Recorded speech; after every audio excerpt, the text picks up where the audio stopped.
I had planned another closing message, but I feel compelled to say what I'm about to say. Now, I risk sounding like a conspiracy theorist, but it's no longer a theory. What I'm about to say is fact. The secret organizations of the world power elite are no longer secret. They have planned and are now leading us into a one-world communist government.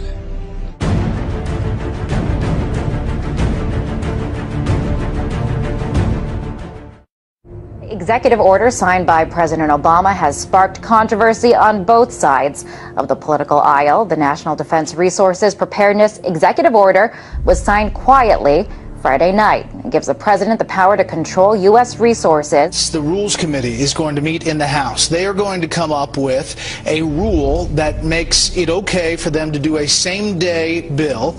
So they'll pass this rule. It's, believe it or not, called martial law. This would give the President of the United States the authority to declare basically martial law during times of peace. There are new disturbing developments out of Washington tonight regarding the President's belief that he has the legal authority to assassinate U.S. citizens. Incredibly enough, it appears that our commander-in-chief actually believes that authority exists not only on foreign soil, but right here on American soil as well. But Senators McCain and Levin have added this legislation which would authorize the president to declare the entire United States of America, all 50 states and all territories, to be a battlefield, right, even though there's no battle, thanks be to God, going on here. War on terror is different. And that would authorize him to use commander-in-chief authority in the United States, to use the military to arrest people in the United States who, in the president's opinion, are enemies of the country. Particularly to hear President Obama claim the power to keep people in prison indefinitely with no charges against them, no conviction, no sentence, just imprisonment. Joining us now is former Secret Service agent Dan Bongino. Dan, thanks a lot for joining us. What do you mean there's no such thing as gun control, only people control? Tell me what that means. Tucker, this is larger ideological ploy by this administration. They're not being authentic with America, whether it's the sequester, healthcare, or the gun control issue. What they do is they manipulate an emotional crisis, a national emotional crisis, to further an ideological agenda which involves the evaporation, the slow disintegration of your civil rights, your liberties, your ability to live and let live. And it's a disturbing pattern that, frankly, is really starting to get under my skin. The U.S. is funneling money into tracking systems that are threatening to make the very concept of privacy a thing of the past. It could mean people's every move being used against them to keep them under surveillance. The information age was an era nearly everybody embraced. But today's surveillance age, experts say, is a reality almost no one can escape. David, why does the DHS need 450 million hollow point bullets? That kind of ammo that they purchased from ATK, hollow point ammunition, as you had explained, it's designed to, tear through human flesh and then expand. It's designed to kill people. This is not the optimal kind of ammo you would buy for target practice. It's more expensive and it's more precise. Do you think this is a sign that they're preparing for some sort of mass civil unrest? So they have an open bid right now, DHS, for even more ammunition, for 175 million rounds of .223 caliber rifle ammo. It's almost identical to the ammunition used by NATO peacekeeping forces. So that's very interesting. Are they planning on some kind of widespread economic unrest in the U.S.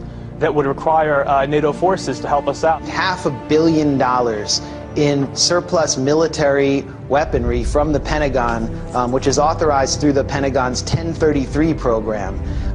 During the late 70s, Congress passed legislation called Posse Comitatus, barring the military from operating on American soil. And in the early 80s, there was an effort to circumvent that in Congress by arming police with military-grade weaponry. And now we're seeing that play out in the streets. People in the inner city in the U.S. have been experiencing this. So civilians in the U.S. are now up against basically military-style policing.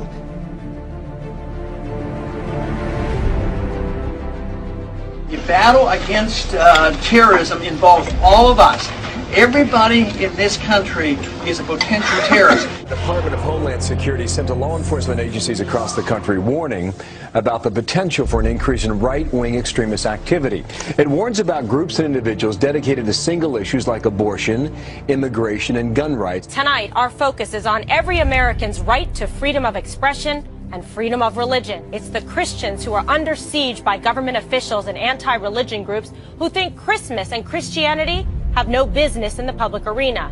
The Department of Defense has just issued a new list of extremists that should be watched. And on that, in fact, number one, past the Muslim Brotherhood, and past Hamas, Hezbollah, number one, evangelical Christians. We begin tonight with a newly leaked U.S. Army military police training manual for what they are calling civil disturbance operations.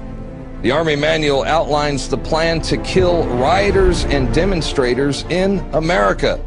That's right, they have plans to confiscate our firearms and kill American citizens on U.S. soil. This during a mass civil unrest, I guess, shooting innocent civilians perhaps. And it goes on to describe how prisoners will be processed through internment camps. Wow. So there you have it. Our own military being trained for armed conflict with U.S. citizens.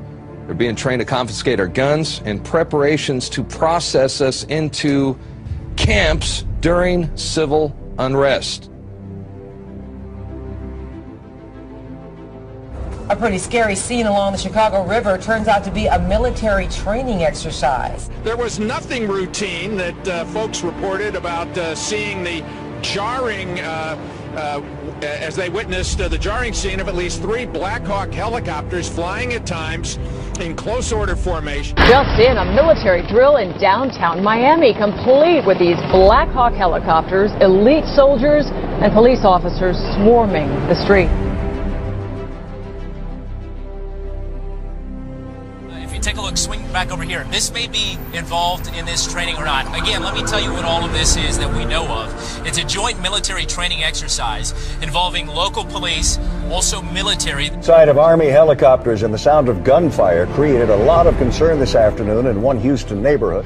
There were armed men in fatigues, plenty of weapons, and what many thought were real live rounds.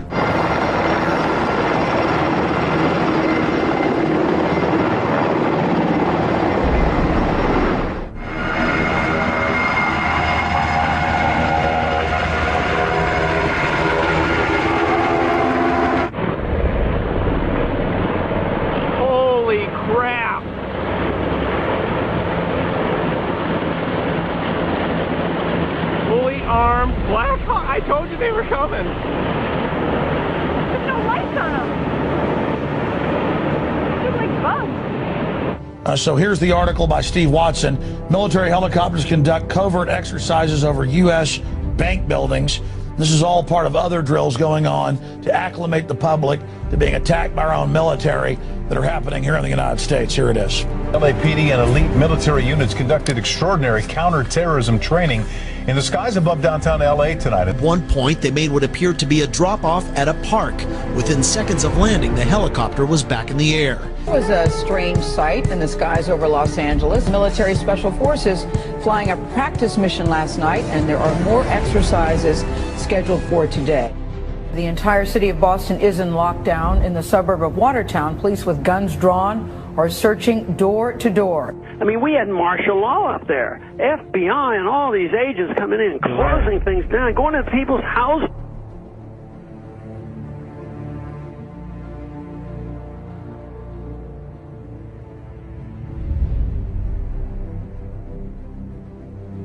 Mr. President, I do want to get right to the news of this week. Sure. The terrorism in Boston. Yeah.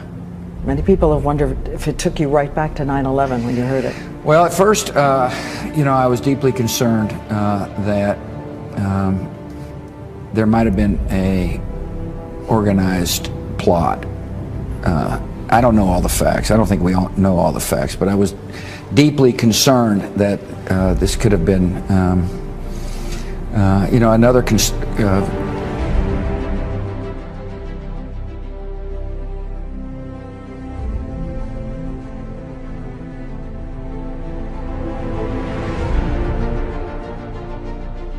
While they're doing this, they're amassing this wealth in order to redirect it toward martial law endeavor, and not just in America, but globally. They want to lock down every country.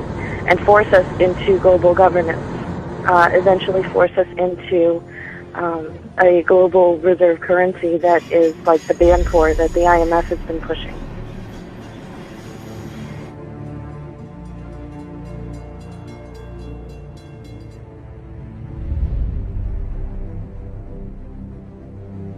And those people who have been yelling, oh, the UN's going to take over global conspiracy government. theorists. They've been crazy, but now they're right. Yeah, well, when Geithner, it's happening. When Geithner said he would be open to the idea of a global currency last week, those conspiracy people had said and suggested that for years. You're not wrong. And when massive foreign trade deals are made, they are done in U.S. dollars, which serves as the world's reserve currency. Now the UN is backing a plan to change all of that and create a new global currency. There is a global meltdown coming. It is a global depression. And one world currency and one world financial system is the end game. China said last week they want one global currency. France said yesterday or the day before that they want one world order, a new world order, at the end of this event. U.S. State Department, the Federal Reserve, even the EPA are sending billions of dollars overseas, and many economic and political decisions made in the United States just don't benefit us. They benefit a would-be one-world government. Because of the programs like this and just the fiscal conditions that we're in, it feels like there's a greater sense of urgency to get to that one-world government. Do you feel like the Obama administration may actually be hitting the gas rather than the brake pedal when it comes to this? To answer your question, absolutely. I think Obama's got his foot on the gas pedal and is going full speed ahead with taking us towards a global government. Oil looks higher, gold looks higher, currencies look weaker, all for the reasons that we talked about before. I mean, you've got huge wage disparities. I don't know how that inevitably resolves itself. It may resolve itself in some type of a global currency crisis. And then if the global currency crisis unfolds, then inevitably you get, I guess, an alignment under a global world government, a new global currency, and a new world order. If the feds do not stop the wild spending and do not reform Medicare and Social Security, the U.S. dollar will collapse. That means that all of our savings, all of our investments, our homes, and everything else will blow up before our eyes.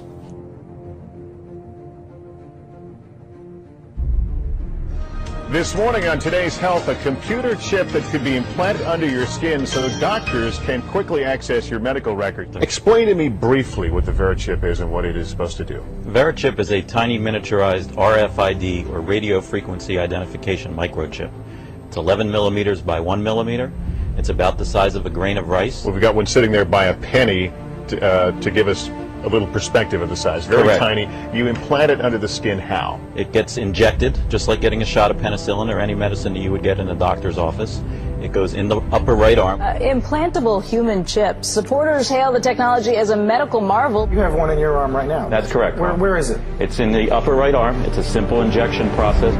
Finding from us this evening, technology on the cutting edge. We were interested today to hear that more than 100 law enforcement officials in Mexico are having microchips implanted in their arms. The chips allow a person to be scanned.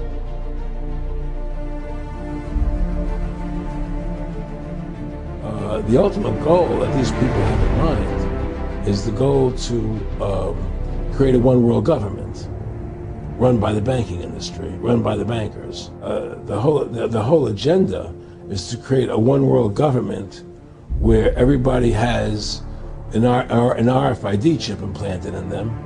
All money is to be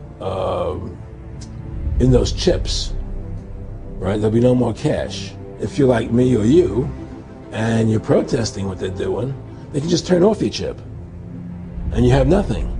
You can't buy food, you can't do anything. It's total control of the people. And that chip's connected to a database that has your purchasing records, what you do, what Everything, you sell. everything is in there, you know?